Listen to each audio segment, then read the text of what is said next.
aqui reunidos. Obrigado, Senhor, pelo Teu Evangelho.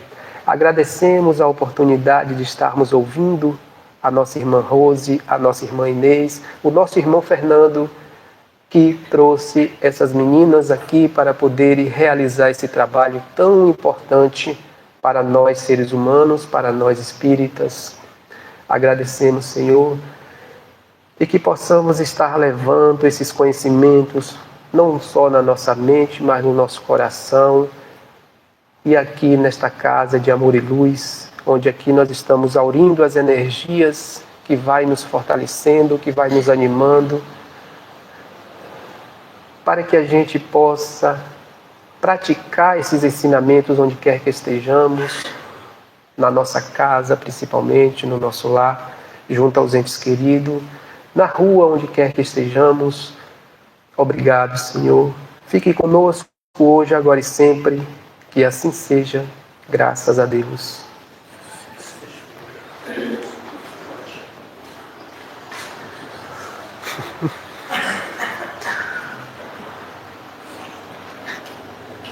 Agora, Rose, por favor, venha aqui à frente.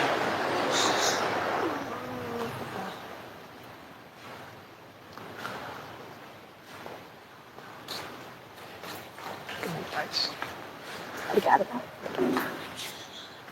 Beijo no microfone. Olá, boa noite. Muita paz e alegria. Primeiramente, eu agradeço a oportunidade de estar aqui nessa instituição pela primeira vez. Agradeço pelas preces cantadas que nos sensibilizam, pela recepção amorosa, que possamos continuar nessas vibrações de paz, de harmonia, de serenidade, para aprender um pouco mais sobre uma doutrina tão consoladora que é a doutrina espírita. Nós estamos fazendo essa caravana, percorrendo por várias cidades. Na verdade, eu falei ali que eu perdi a noção, né, do dia que nós chegamos aqui. Nós chegamos, na verdade, no domingo e vamos ficar até o dia 10. A gente retorna para Belo Horizonte no dia 11. Então, faremos 10 palestras, aliás, 9 palestras e um seminário para conversar um pouquinho, estimular a respeito de prevenção do suicídio. O nosso tema de hoje é um tema que nós vamos tratar basicamente a compreensão, compreender para melhor acolher.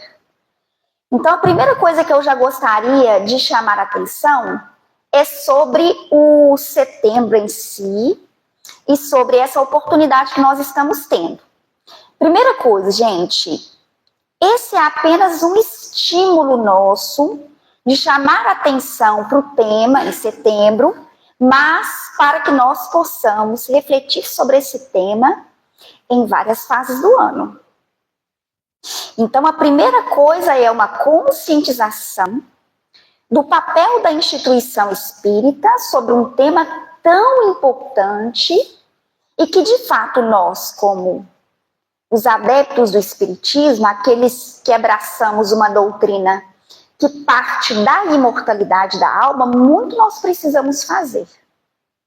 E até mesmo porque nós também abraçamos o Evangelho de Jesus, que é um roteiro luminoso que nos liberta e nos transforma todos os dias.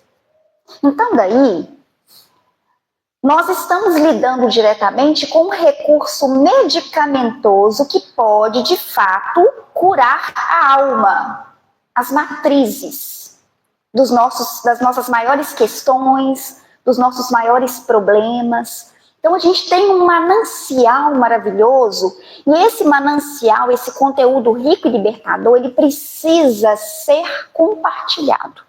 Muito obrigada. Ele precisa ser compartilhado. Eu tenho certeza, se eu perguntar para cada um que aqui se encontra, tanto encarnados quanto desencarnados,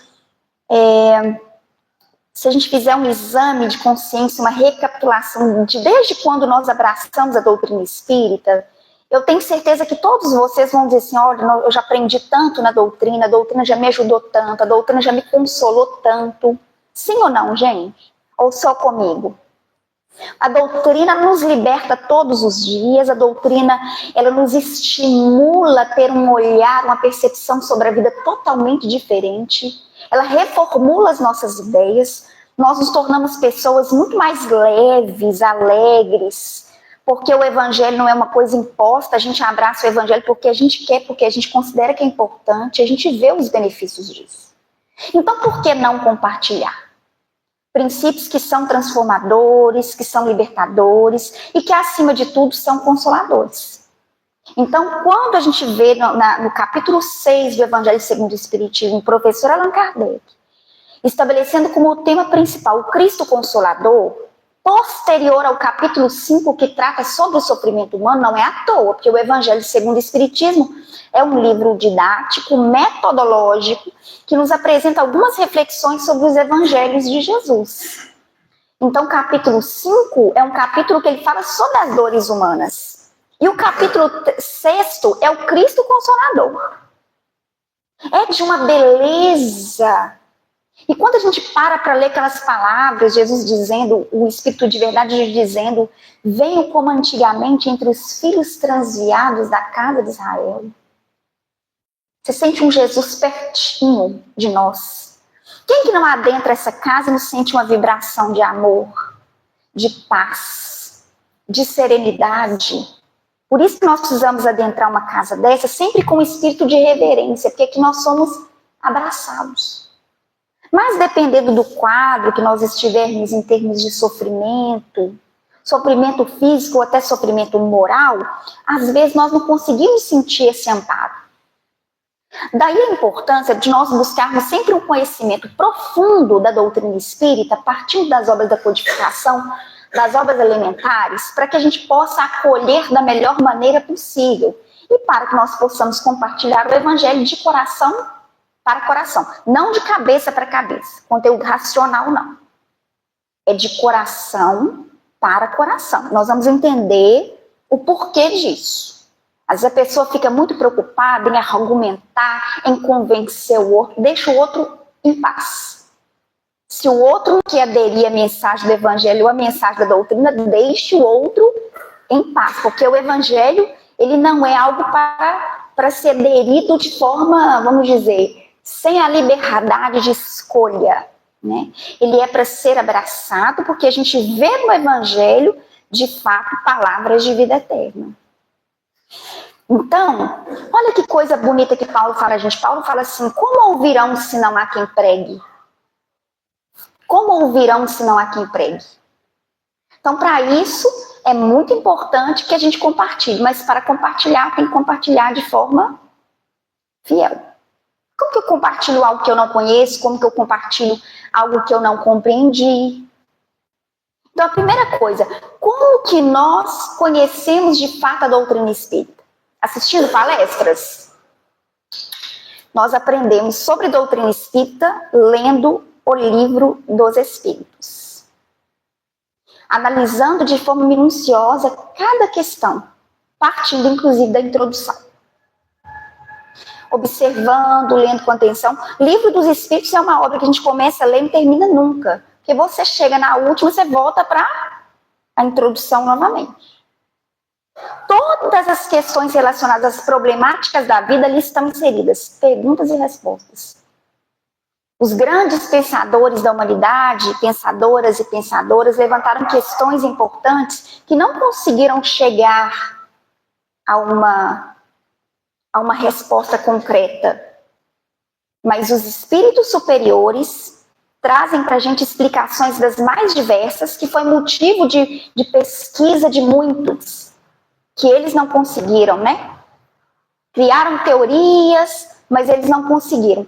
Então, nós temos a oportunidade de refletir sobre a vida, justiça das aflições, entender Deus que é nosso Pai, entender as dores humanas. A gente tem uma condição de compreender com a maturidade que a humanidade já está predisposta. Com todo respeito, o livro Violetas na Janela é um dos livros mais assim leves e doutrinários. Belíssimos, mas que é uma obra complementar. Se a gente quiser acessar um conteúdo substancioso, é partindo do Livro dos Espíritos. Por que eu estou dizendo isso? Eu estou dizendo isso porque só o conteúdo é capaz de nos salvar. Espíritas também se matam. Do mesmo jeito que sacerdotes católicos, padres também se matam. Pastores também se matam. Então, isso é por quê? É falta de acesso ao conhecimento? Não. É falta de compreensão do conhecimento no sentido mais profundo e de um acolhimento capaz da gente olhar um indivíduo numa situação difícil e falar, esse aí nós precisamos dar atenção para ele.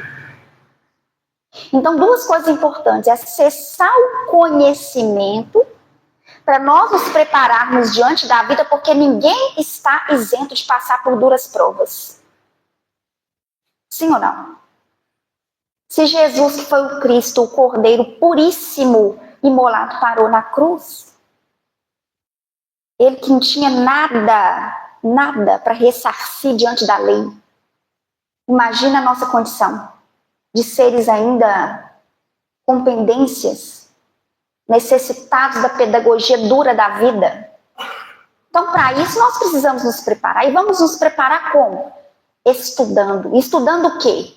Estudando algo substancioso. Então, o Livro dos Espíritos, ele apresenta as perguntas e respostas que são elementares, e na obra O Céu e o Inferno, a gente tem temas específicos, um tema específico para tratar sobre a questão do suicídio, mas começa muito antes com o Código Penal da Vida Futura, se eu não me engano, capítulo 6, item 6, né? O capítulo 6 mesmo, Código Penal da Vida Futura. E na segunda parte do Céu e Inferno, o professor Allan Kardec evoca os espíritos que sucumbiram ao suicídio. E aí é um divisor de águas para a humanidade. Por quê? Porque a doutrina espírita é a única doutrina capaz de apresentar um consolo e um conforto quando o tema é suicídio.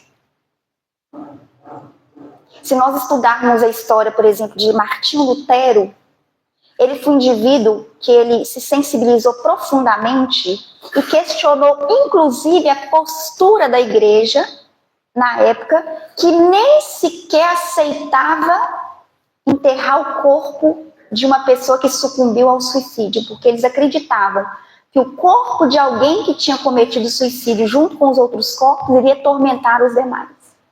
Então a família sequer tinha o direito de enterrar dignamente o corpo de alguém que não suportou a dor, o sofrimento.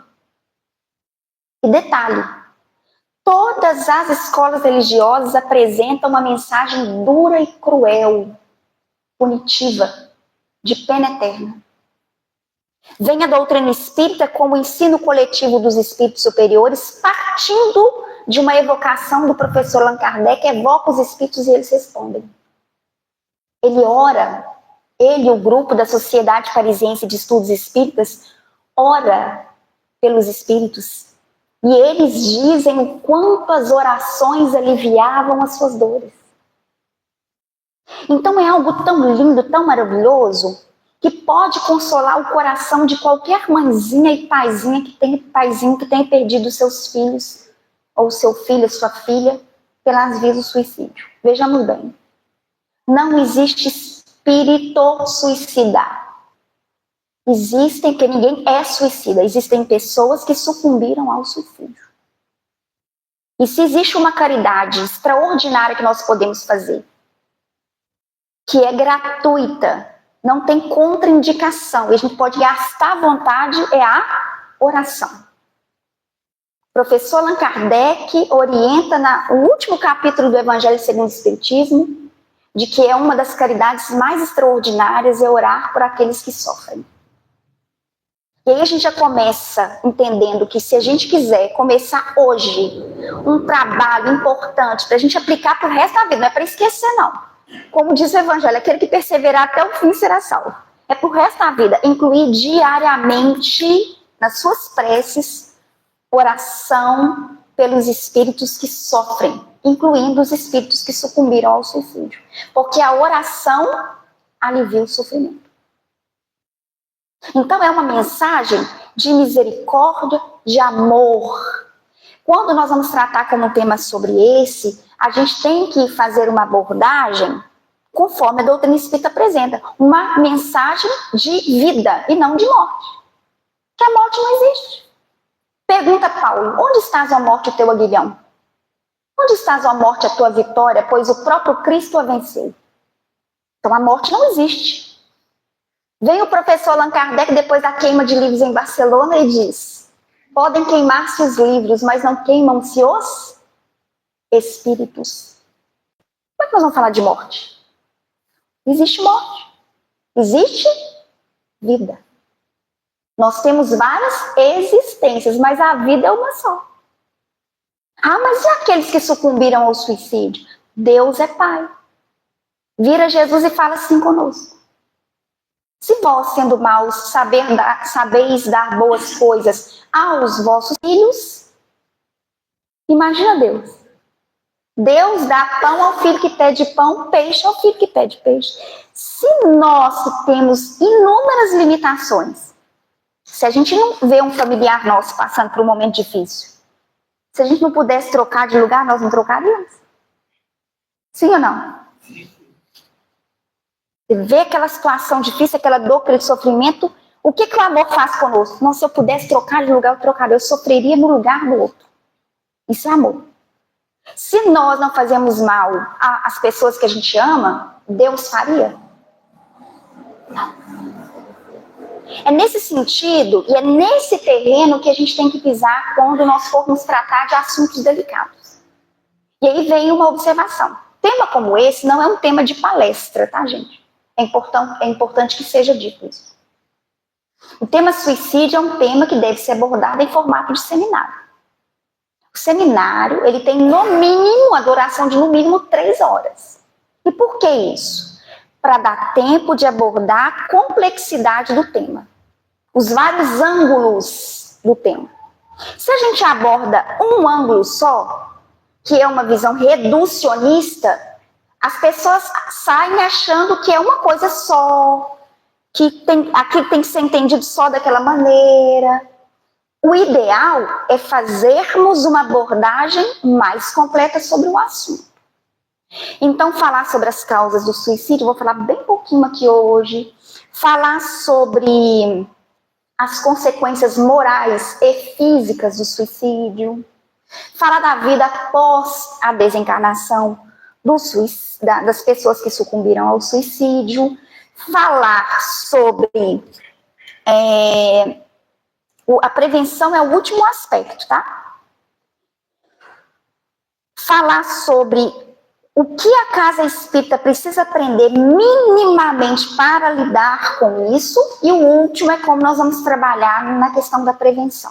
Existe um dado informativo que diz que entre 90% a 95% dos suicídios poderiam ser evitados.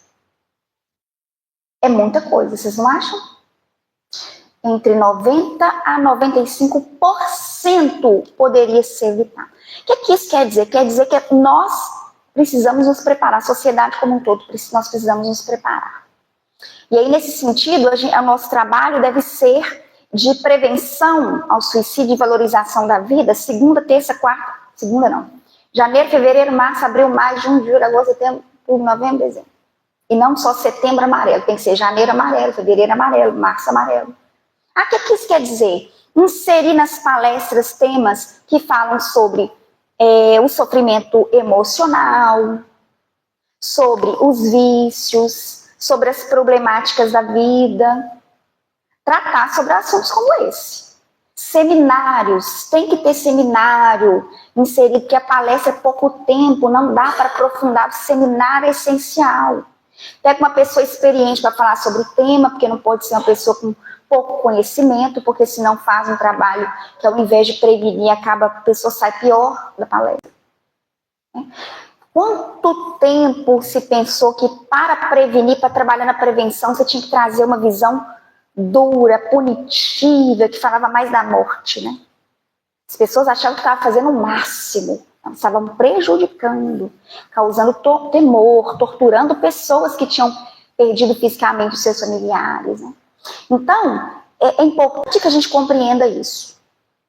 Ah, Rose, então se não deveria ser um tema de palestra, por que vocês estão fazendo 9 palestras a respeito? Porque nós vamos fazer um seminário, e aí eu já vou passar para vocês, peço que vocês no final da palestra anotem, leva para casa, entra lá no YouTube, no canal e passe a seguir a gente, porque eu faço parte eu e a Inês, nós fazemos parte de um projeto chamado Projeto Espírita Religário, nosso amigo mencionou aqui no início.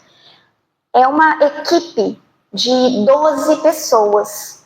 Nós ministramos cursos de várias tarefas e também fazemos seminários temáticos.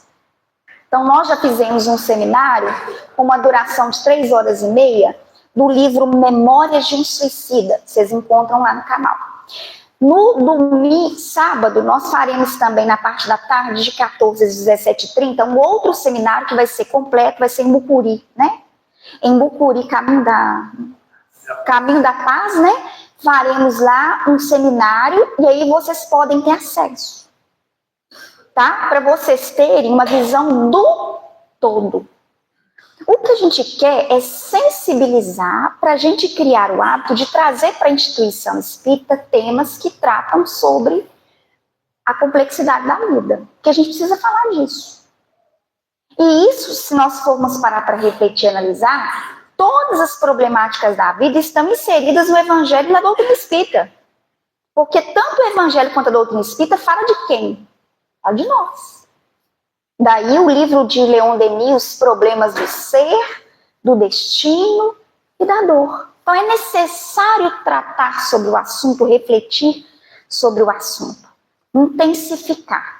É quando eu falo assim, olha, os espíritas também se matam, a gente não está falando isso assim, porque a gente acha que é, não, gente.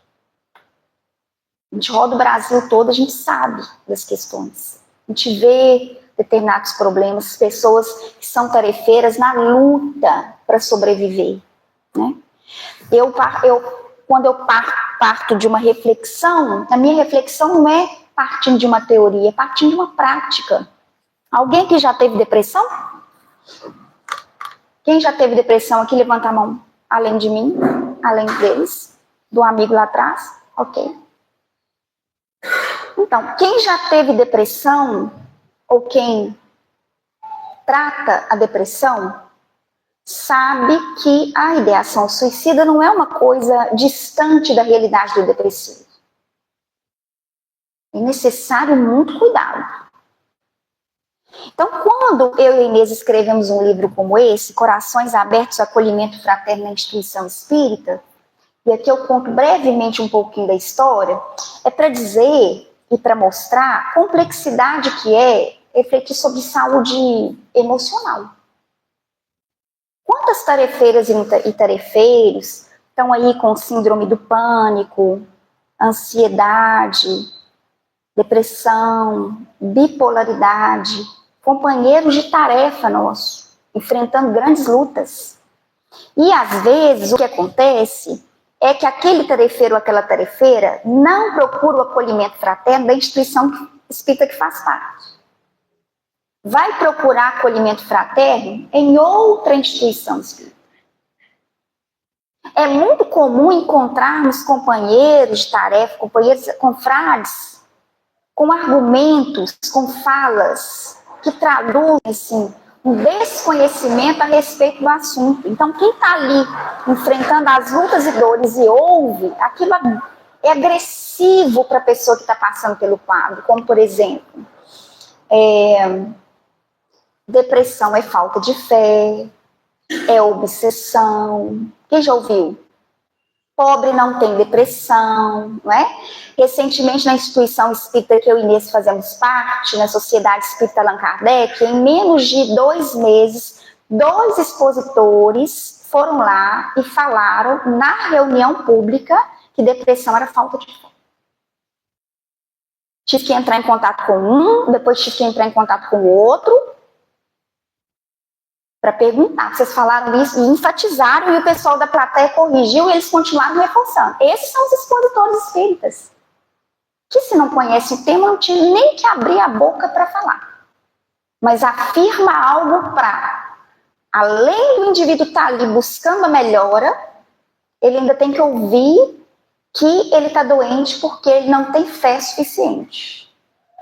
Isso é de um nível de ignorância gigantesco.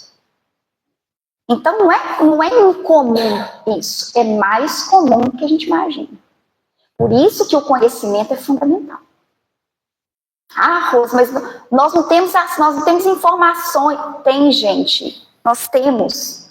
Citei 2 livros aí, o Livro dos Espíritos, citei o Céu e o Inferno, tem o Evangelho segundo o Espiritismo, tem o Memória do Suicida, tem vários livros. Esses 2 livros aqui tratam sobre o assunto, ó, os 2. Componente doutrinário, explicando cada questão, o que é a depressão, o que é a ansiedade, e a abordagem, a melhor forma de a gente abordar o assunto, conversar com a pessoa. Então, a primeira coisa que a gente tem que pensar é o seguinte: o que leva uma pessoa a cometer o suicídio? Que sofrimento é esse que até o apóstolo de Jesus, Judas, sucumbiu a ele? Que sofrimento é esse? Se todos os animais possuem instinto de conservação, um animal, um cachorrinho não pula numa fogueira. A gente vê às vezes cachorrinho do segundo andar, eles não pulam de cima porque eles sabem que eles vão machucar. Isso é instinto de conservação, está dentro da lei. Se o animal sabe perceber o perigo e ele não vai se atentar contra a sua vida, ele vai se precaver contra os perigos, o ser humano também possui um instinto de conservação. Se a gente chegar perto de algo que está quente, botar a mão, a gente vai tirar rapidamente. André Luiz explica isso para a gente no livro Evolução em 2 Mundos, um dos livros que eu mais amo de André Luiz. Então, se o ser humano possui também instinto de conservação, o que leva alguns indivíduos a cometerem o suicídio, a se atentar contra a própria vida? É a primeira coisa que a gente tem que questionar. Alguma coisa na pessoa não está funcionando bem. Porque se a pessoa não tem medo, se a pessoa não tem aquele impulso de precaver contra a própria vida. Então é a primeira coisa que a gente tem que começar a pensar sobre o assunto. E aí no Livro dos Espíritos, o professor Allan Kardec, naquele espírito investigativo e pedagógico, ele formula aos espíritos superiores uma questão que trata basicamente sobre o suicídio em si. Primeira coisa, tá, gente? O professor Allan Kardec parte refletindo sobre o desgosto pela vida e o suicídio. Então, a primeira coisa que ele vai investigar é o desgosto pela vida. Porque a gente tem que pensar a questão do suicídio, que é uma escala. É uma escala. Então, por exemplo, eu citei isso na palestra de ontem. Sabe aquelas brigas de trânsito?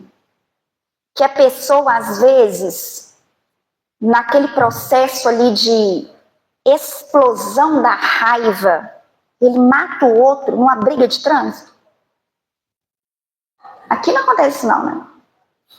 Não. Mas vocês têm notícia, né? Mas ninguém assiste Balanço Geral Cidade Alerta aqui também não, né? Ah, graças a Deus, né, gente? Porque ninguém merece aquilo não, né? Então, veja bem. Quando o indivíduo comete um delito desse, pode alguém pensar assim, mas uma briga de trânsito? Fulano tirou a vida do outro por causa de uma briga de trânsito? Vocês acham mesmo que é por causa de uma briga de trânsito? Acham? Será que é uma briga de trânsito? A briga de trânsito é a pontinha do iceberg. A gota d'água, literalmente falando. Você vê a pontinha assim, é o limite. Isso acontece com vários fatores. No suicídio é a mesma coisa, ou da depressão é a mesma coisa. Você fala assim, mas fulano entrou em depressão por causa do luto. Aquilo ali é o Livro dos Espíritos. Você me empresta um Livro dos Espíritos? Aqui. A pessoa fala assim, mas gente, a morte é uma realidade. Fulano entrou em depressão por causa de um luto. Não, o luto é a pontinha desse lado. Mas fulano separou por causa disso, tá lá, tá pensando em se matar? É o Vamos guardar isso. Por quê? Porque a gente também tem que se sondar. Você começa todo dia a acordar pela manhã irritado, e a paciência curtinha, e dor na nuca, e tensão. Muito obrigada. O que isso está dizendo? Não, eu não estou bem. O problema é que as pessoas não se observam. E aí o que vai acontecendo? Vai só sobrecarregando. Fardos e mais fardos. Fardos e mais fardos. Chega um ponto que a pessoa fala, porque ela não resolve as questões. Vai acumulando, vai no processo de acúmulo.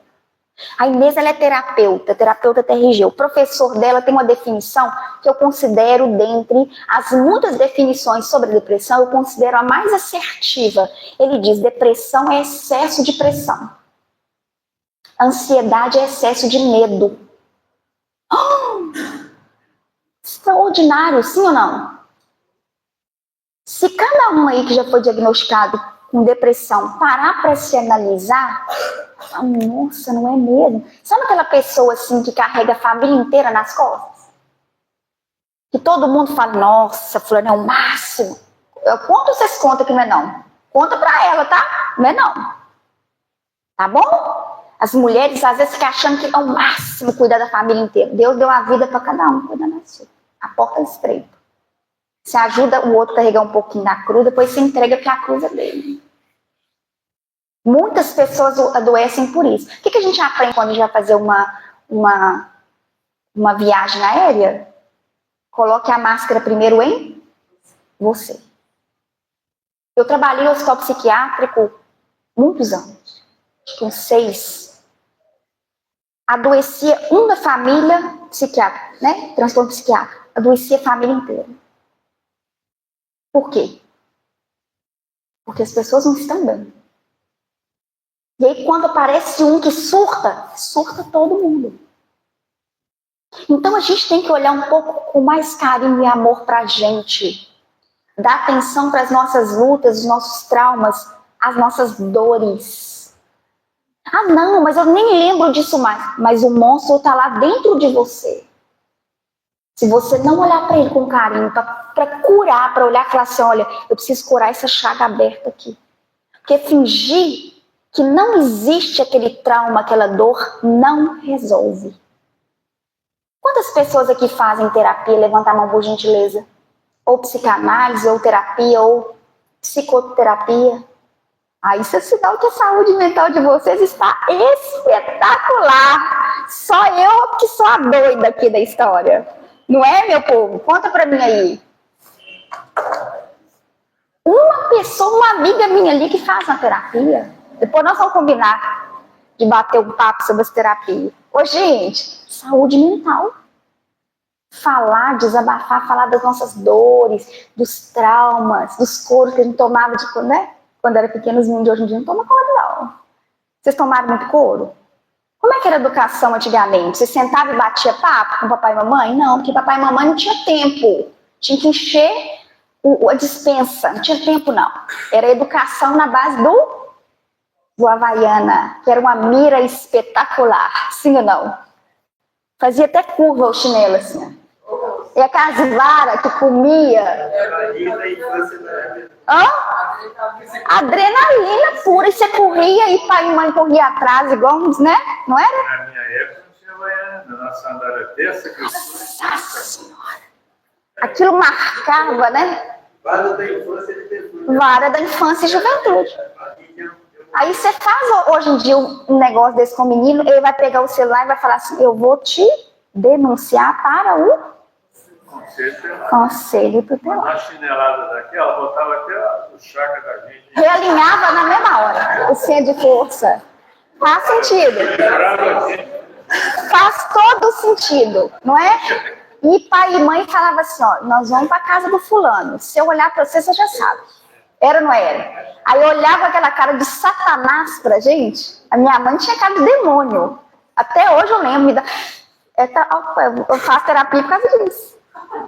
Então, o que eu tô querendo? Tô brincando aqui pra suavizar, porque a gente ri de desespero às vezes. Você é tão menina 45 anos, amiga, porque você tá longe, não tá vendo os cabelinhos brancos aqui, né? 45 aninhos. O que eu tô querendo dizer? Eu tô querendo dizer que às vezes a gente acha assim que a gente vai dar conta de tudo. Gente, a gente não dá conta de tudo. A gente tem que olhar para dentro da gente. Então, quando a gente pega uma pessoa igual um Judas, não foi só aquilo não foi só, tô falando só, é porque não foi eu que traí Jesus, né? Mas assim, não foi ali, tinha N questões. Ele era um indivíduo indignado com o sistema. Ele amava profundamente Jesus, gente. Vocês já pensaram o que é você trair um ser que você ama, como ele amava Jesus? Só que ele queria a implantação do evangelho a todo custo, né? Nem que fosse armado. Você falar com o príncipe da paz que tem que implantar a boa nova, nem que seja armado? Então ele não soube ser discípulo. Ele queria ser maior que o Senhor. Aí vem uma questão, as nossas ilusões. Então tem uma questão do Livro dos Espíritos, o professor Allan Kardec pergunta quais são as consequências do suicídio. E eles disseram, olha, são muitas, porque cada questão é uma. Cada um comete o delito por uma razão, mas tem uma que é comum a todos, desapontamento. Por que a pessoa fica desapontada? Porque ela está no ápice da dor e do sofrimento, de repente ela pensa que ela quer fugir do sofrimento, ela quer ficar livre daquilo. E aí, de repente, ela acorda no mundo espiritual. Ela chega no mundo espiritual e ela percebe que ela não morreu e que a dor não cessou. É o desapontamento. Aí o Emmanuel fala pra gente uma coisa interessante. Ele fala assim, olha, a dor física é ilusória. A dor real é a da alma. Então, o que eu quero chamar a atenção para isso? Às vezes a pessoa quebra uma perna, vamos pensar numa fratura exposta, quem já viu? Nossa, dá até uma coisa ruim, né?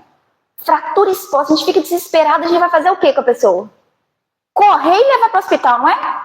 Mas por que a gente não faz o mesmo quando a pessoa vira e diz que está com uma tristeza profunda, que não vê mais sentido na vida? O que a gente faz? A gente desconsidera, desvalida a dor da pessoa, a gente acha que a verdadeira dor é a dor física. Mas a dor física, você chega lá, você toma anestesia, ela passa, e a da alma? Não passa. Então, o que isso quer dizer? Quer dizer que nós precisamos dar muito mais atenção para as dores da alma.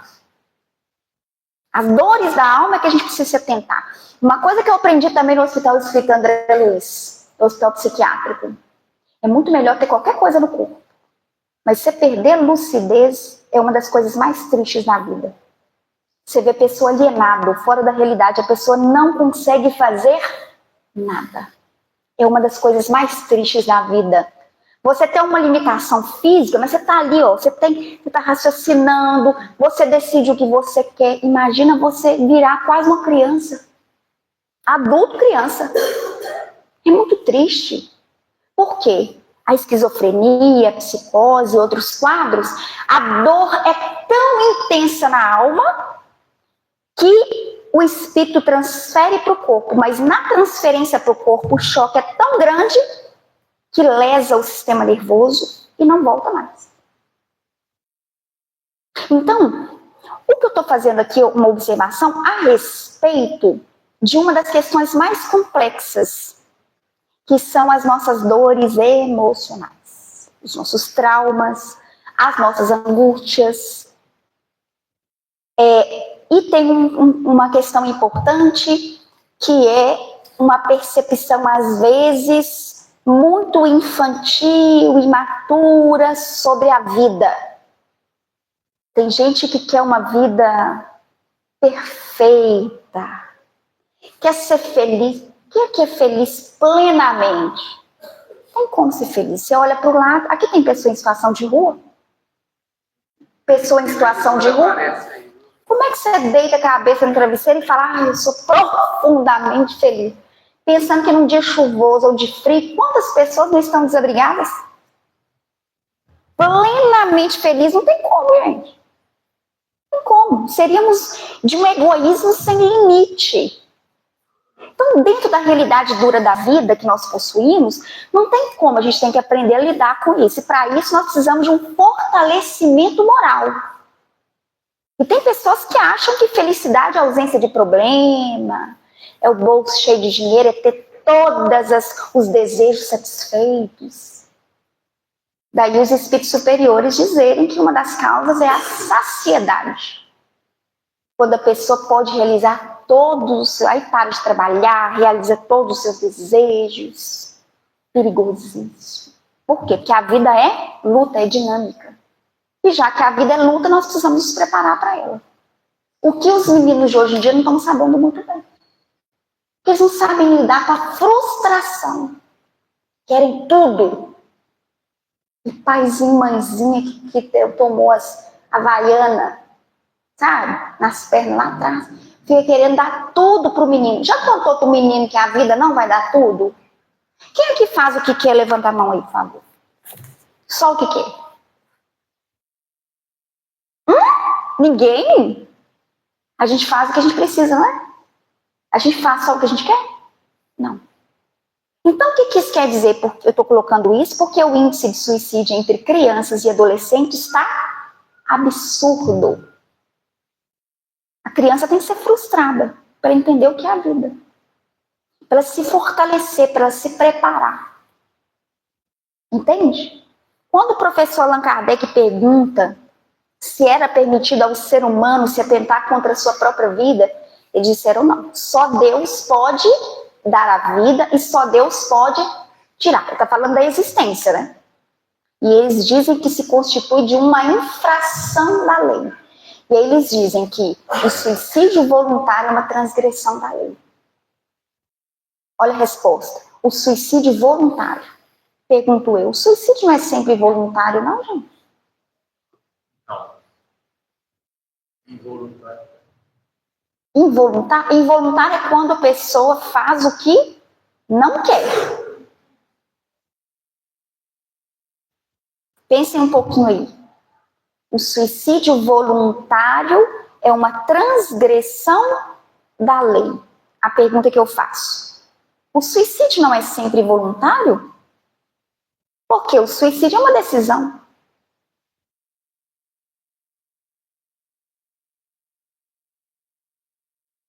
Eu gosto de fazer esse exercício, porque quando a gente for ler o professor Allan Kardec, a gente tem que refletir muito sobre as perguntas que ele faz e refletir muito sobre as respostas.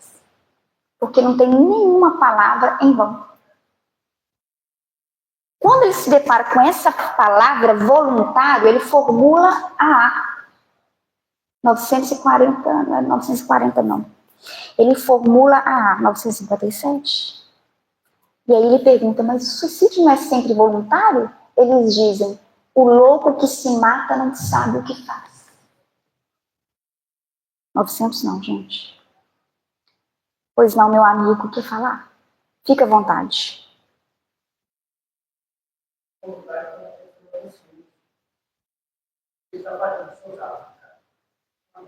exemplo, ele foi um suicídio. Ele sabia que ele ia morrer em função da vida do suicídio.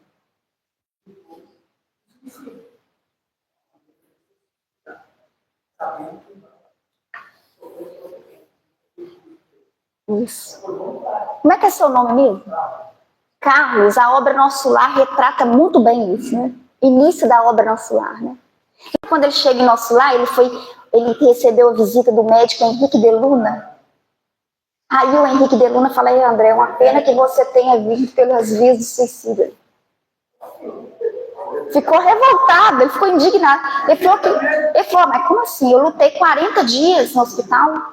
40 dias? Mas quantos anos? Porque é mais ou menos assim, o que adianta a gente lutar 40 dias no hospital se a pessoa vive 40 anos se autodestruindo? Aos pouquinhos.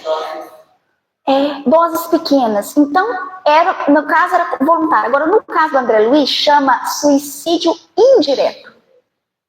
Indireto, mas é sempre voluntário. Não existe o involuntário, não.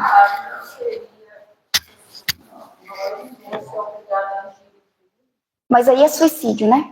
É homicídio. No caso aí é homicídio. O suicídio é o desejo de autoextermínio. Então não existe o involuntário, existe o indireto, né?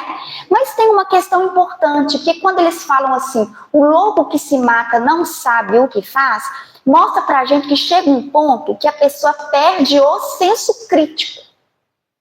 Mas tem alguns que não perdem o senso crítico, daí que tá a questão, porque a causa do suicídio ela é multifatorial.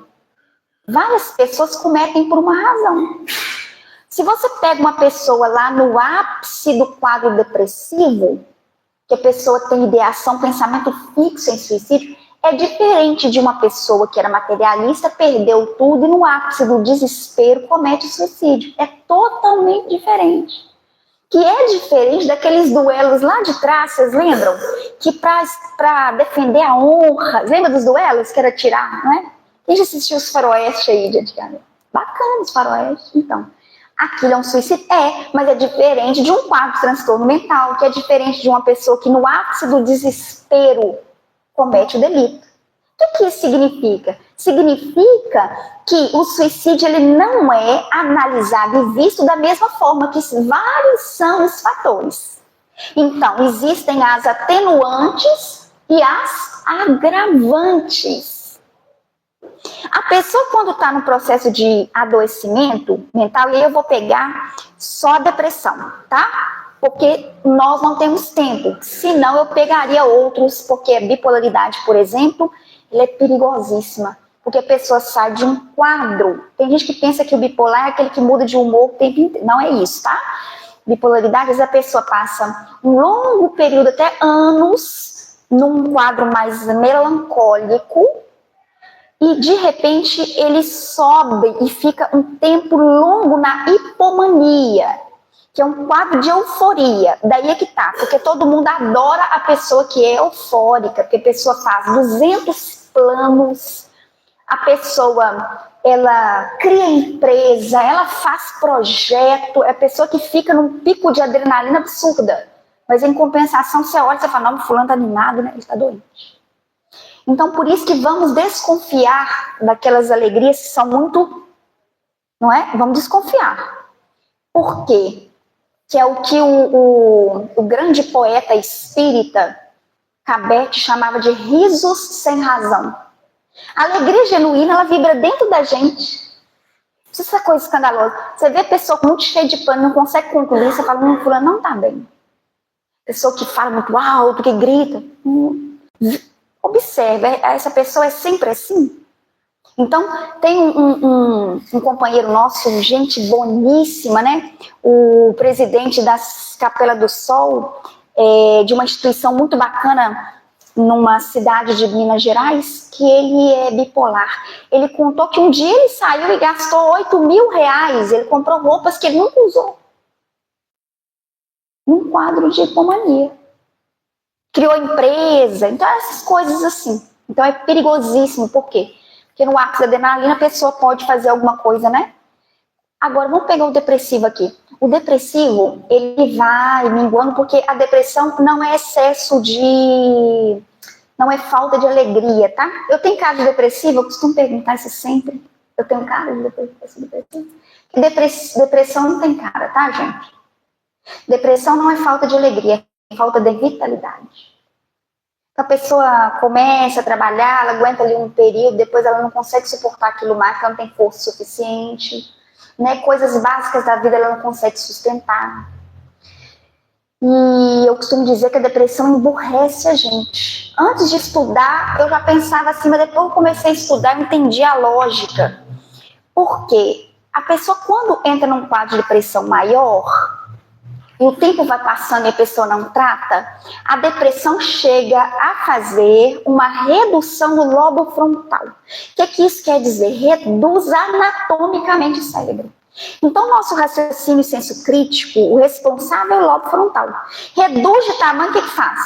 A amígdala passa a tomar conta, que, vamos dizer, a amígdala é como se fosse o nosso salva-vidas. Se tiver uma coisa pegando fogo e não sai correndo, é a amígdala cerebral. Só que é o seguinte, ela não tem senso crítico não, ela é impulsiva. No caso depressivo, é medo e culpa. O depressivo sente culpa de tudo. Sim ou não? Você nasceu, você já está culpado que você nasceu. Tudo. Acontece só a guerra lá na China, você é culpado por causa da guerra na China. Ah, mas isso é uma coisa que não tem razão. Mas quem falou que é racional? A pessoa está doente, não é racional. Mas ela sente culpa de tudo. Tudo que você disser racionalmente para um depressivo, uma pessoa com ideação suicida, aquilo vai virar contra ela. Ela vai pegar o que você falou racionalmente falando e ela vai criar um argumento em cima do que você falou. Como, por exemplo, você vira para a pessoa com as maiores das boas intenções. Você vira para a pessoa e fala assim, ô fulano, mas você está aí pensando nisso, em suicídio, assim. Você tem uma família tão linda, fulano. Você tem uma saúde tão boa. Aí a pessoa pensa assim, tá vendo? Eu não mereço da família que eu tenho. Eu tenho que me matar mesmo pra você ver. Eu tenho uma família tão linda, eu tenho saúde, eu tenho tudo e tô aqui querendo morrer. O que você fala acaba servindo de um adubo, de um fertilizante, porque a pessoa não pensa de forma lúcida. Quando uma criança não tem discernimento para decidir por si, quem decide por ela? Os responsáveis. Assim nós precisamos fazer com quem está passando por um quadro complexo de sofrimento mental. Ah, mas nós às vezes temos que respeitar, fulano não quer ir para o hospital. Ele não tem que querer, porque ele não tem senso crítico. Ele está correndo risco de vida. Não tem que querer. Alguém tem que fazer alguma coisa pela pessoa. No Evangelho nós temos lá a cura do paralítico, que é Cafarnaum, que 4 companheiros pegaram o paralítico, passaram ele pelo telhado. Alguém intermediou para ele obter a cura, alguém intermediou. A casa espírita precisa fazer alguma coisa. Começar pelo quê? A começar por criar um ambiente de profunda fraternidade. Fraternidade sincera e real. Visitar as casas uns dos outros. Um poder confiar no outro. Um poder desabafar com o outro. Sem que aquilo vá parar no grupo da intuição. Tem que ser porque as pessoas que passam processo de sofrimento mental, elas ficam com dificuldade de confiar, porque elas ouvem crítica o tempo inteiro. Ah, mas você não para em emprego nenhum. Graças a Deus não aconteceu comigo não, mas estou dizendo assim, isso é comum de se ouvir.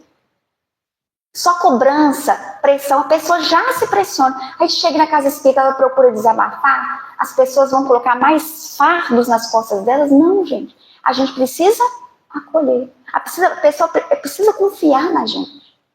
Então, criar uma rede, fazer encontros entre nós, entre tarefeiros, onde a gente possa falar das nossas dores, das nossas angústias.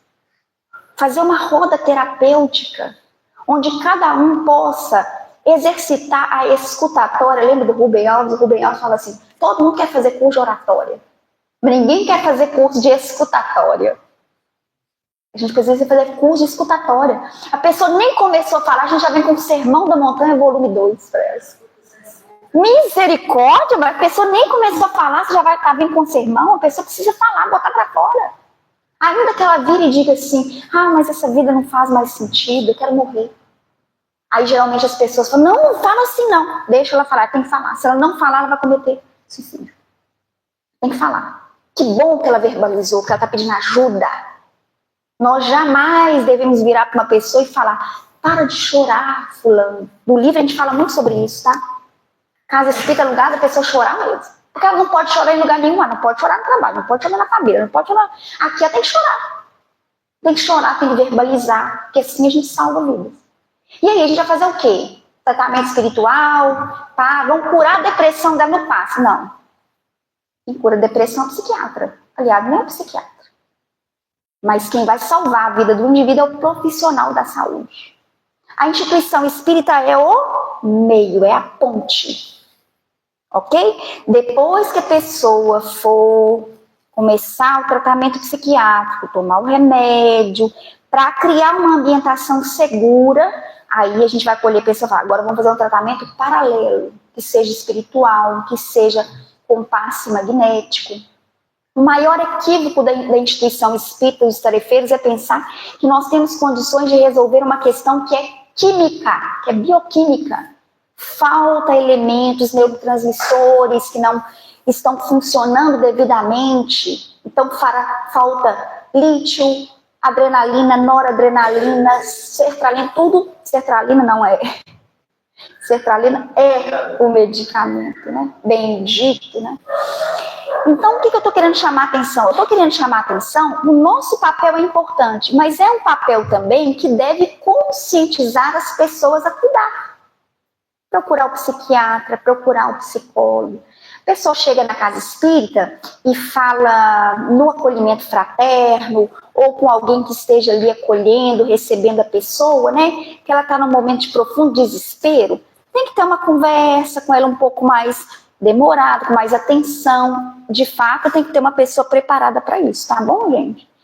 E aí, se a pessoa verbaliza que ela está com ideação suicida, jamais deve deixar a pessoa ir embora sozinha. A gente deve virar e conversar com ele, falar, olha, tem uma pessoa que é da sua confiança, que eu possa entrar em contato, para que você possa sair daqui com companhia. Ouçam bem, jamais devemos deixar a pessoa ir para casa sozinha. Por quê? Os espíritos possivelmente fizeram uma movimentação gigantesca para procurar ajuda na instituição espírita.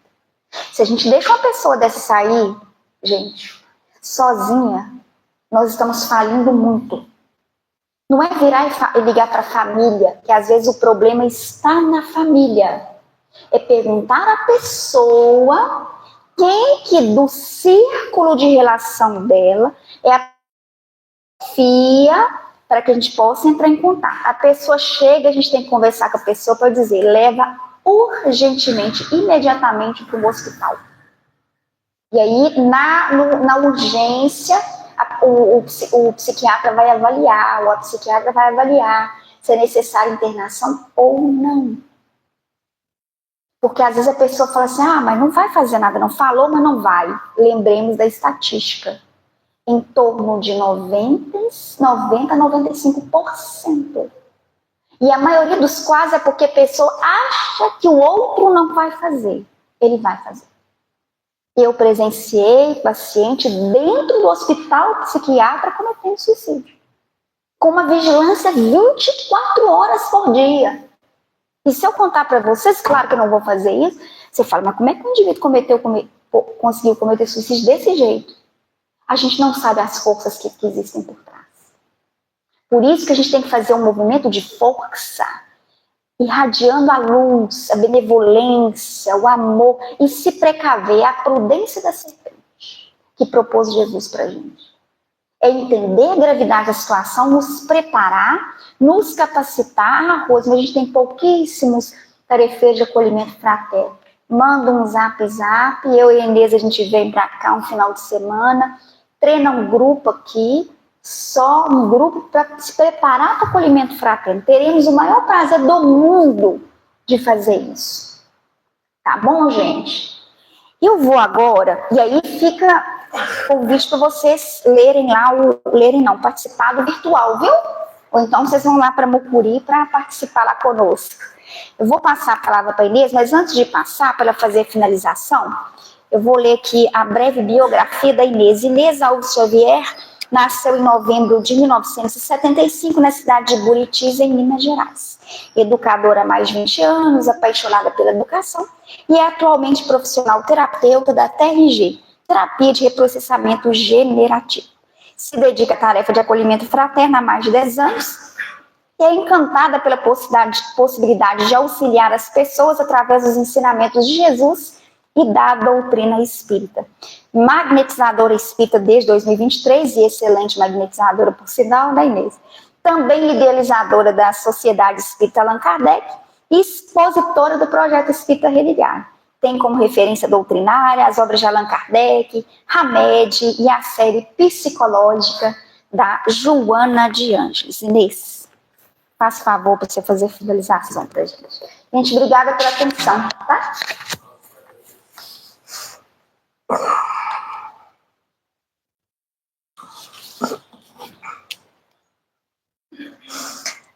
Boa noite, gente. Gostaria de agradecer, né, essa oportunidade de poder participar desse movimento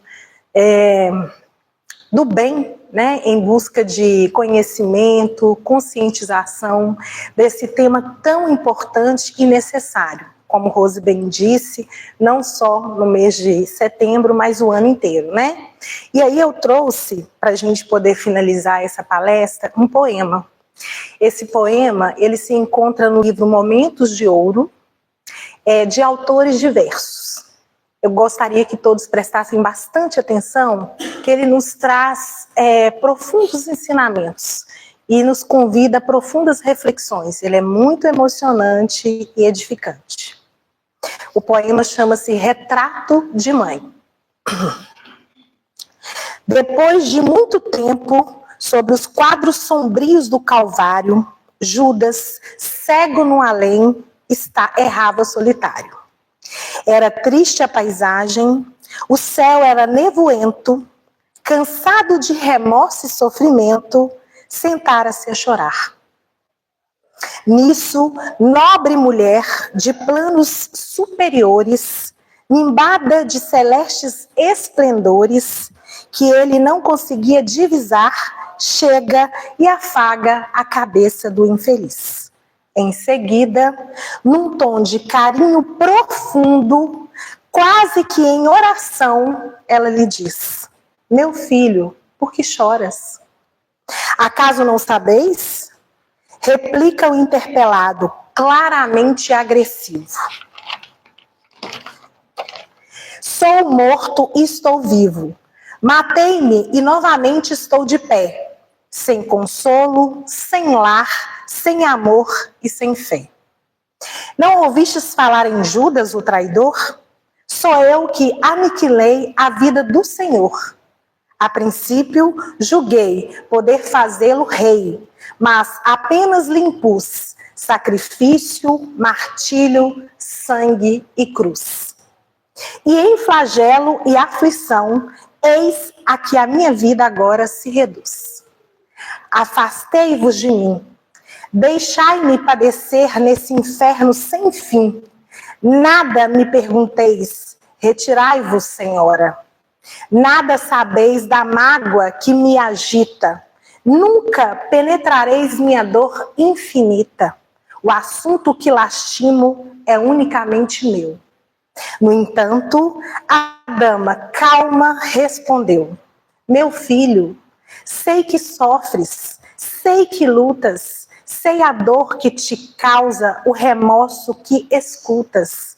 Venho apenas falar-te que Deus é sempre amor em toda parte. E acrescentou serena: a bondade do céu jamais condena. Venho por mãe a ti, buscando um filho amado. Sofre com paciência a dor e a prova. Terás em breve uma existência nova. Não te sintas sozinho ou desprezado.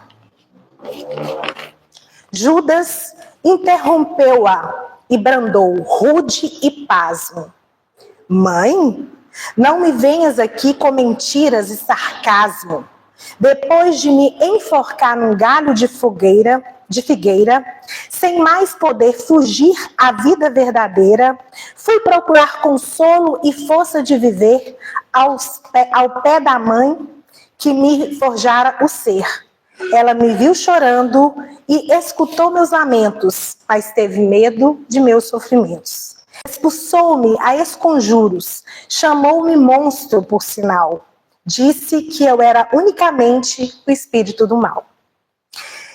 Intimou-me a terrível retrocesso, mandando que apressasse o meu regresso para a zona infernal de onde, por certo, eu vinha. Ah, detesto lembrar a horrível mãe que eu tinha. Não me faleis de mães, não me faleis de amor. Sou apenas um monstro sofredor. Ainda assim, disse a dama docemente: por mais que me recuses, não me altero. Amo-te, filho meu. Amo-te e quero ver-te de novo a vida, maravilhosamente revertida, de paz e luz. de fé e elevação. Virás comigo à terra, perderás pouco a pouco o ânimo violento, terás o coração nas águas de bendito esquecimento. Numa nova existência de esperança, levar-te-ei comigo a remansoso abrigo, dar-te-ei outra mãe, pensa e descansa.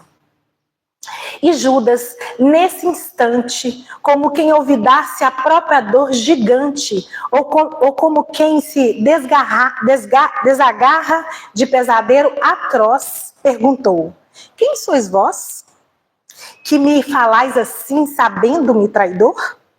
Sois divina mulher, irradiando amor, ou anjo celeste de quem presinto a luz? No entanto, ela olha-o frente a frente e respondeu simplesmente: meu filho, eu sou Maria, a mãe de Jesus. E aí, gente, por que a gente trouxe esse poema, esse relato, né? Porque ele nos convida a refletir 3 pontos que eu destaquei para conversar com vocês aqui. É claro que se a gente pudesse, a gente ficava mais 1 hora falando, porque tem muita informação interessante aqui. Mas a primeira dela é a questão do acolhimento de Maria. Que a gente possa usar como exemplo esse acolhimento amoroso. Ela chegou devagarzinho, ela sabia o que ela ia enfrentar, porque ela sabia que Judas sofria, estava em profundo sofrimento. E que ia haver resistência, mas ela chegou com calma, com amor, aquele amor incondicional de mãe. E foi falando para ele, né, que veio ao seu encontro, que veio resgatá-lo, foi falando do amor da lei, que é a lei de misericórdia, que a lei não condena, não existe condenação eterna, né? E nesse processo, Judas foi aos poucos se amolecendo, ou seja, o seu coração foi amolecendo, porque ele estava em profundo sofrimento, com remorso e culpa, né? Então ele não se achava em direito de ser resgatado, de ser acolhido. Essa era a condição dele. Então, esse primeiro ensinamento para a gente, porque se a gente trouxer para a nossa vida, nos nossos dias atuais, nós encontramos algumas pessoas por aí que são mais carrancudas, digamos assim, mais fechadas. E aí, às vezes, através de uma sensibilidade, nós percebemos que essa pessoa possa estar precisando de auxílio. E aí a gente chega, pergunta e a pessoa não fala nada, ou responde mal, né? De uma forma mais ríspida, e a gente já desiste. A gente, então fica por aí, não quer ajuda, beleza. Então que a gente possa usar o exemplo de Maria e insistir um pouco mais. Às vezes, muitas vezes, essas pessoas usam isso como uma máscara, sabe? Para disfarçar, para não se permitir ser vista na vulnerabilidade, ou vulnerável, digamos assim. Então, é importante que a gente insista um pouco mais para ajudar essa pessoa. Um segundo ponto importante é que, no meio do poema, Maria fala assim, olha, sinta essa dor, né? Suporta essa dor, suporta a prova, porque lá na frente virás uma nova oportunidade. Nesse momento, fica claro para a gente nesse poema a questão da reencarnação, né? E a questão de que antes de reencarnar e você ter essa oportunidade nova, mostra para a gente das consequências dos nossos atos. Porque a gente não pode romantizar, né? Existe uma consequência. Por isso que ela fala, sinta a dor, sinta a prova, mas lá na frente você poderá ter uma nova chance, uma nova oportunidade de reparar o seu equívoco, digamos assim.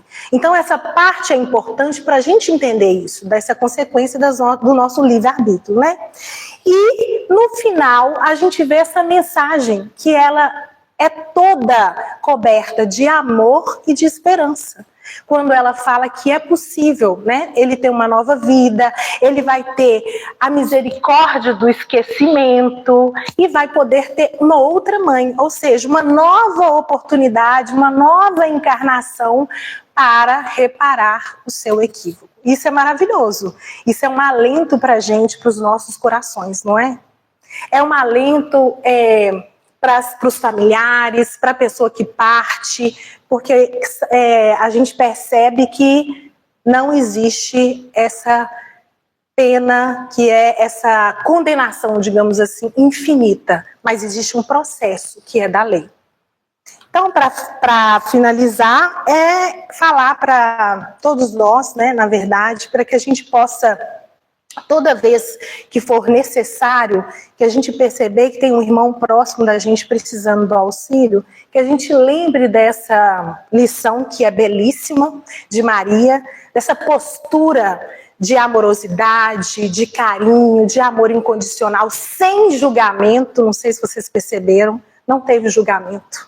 Eu fico imaginando assim, quando termina o poema que ela fala que está de frente para Judas e fala que ela é a mãe de Jesus, o que Judas sentiu nesse momento? Porque até então ele estava resistente, ele achava que ele não tinha merecimento mesmo de tudo que ele fez. E aí quando ele olha para ela e ela fala que é mãe de Jesus, ele deve ter falado assim, não, eu mereço, agora eu posso ter uma nova oportunidade. Então, é maravilhoso, né? A gente perceber o perdão, perceber que Maria não condenou e que a gente também não condene, né? Mesmo porque a gente não tem nem condição de fazer isso, né? Porque todos nós somos imperfeitos e aí a gente tem que oferecer amor mesmo e acolhimento. É isso que a gente queria deixar de mensagem para vocês, nesse mês que trabalha essa temática tão importante e necessária, e que a gente possa sempre pensar nesse acolhimento e nesse amor, nessa mensagem de amor e de esperança. Obrigada pela oportunidade.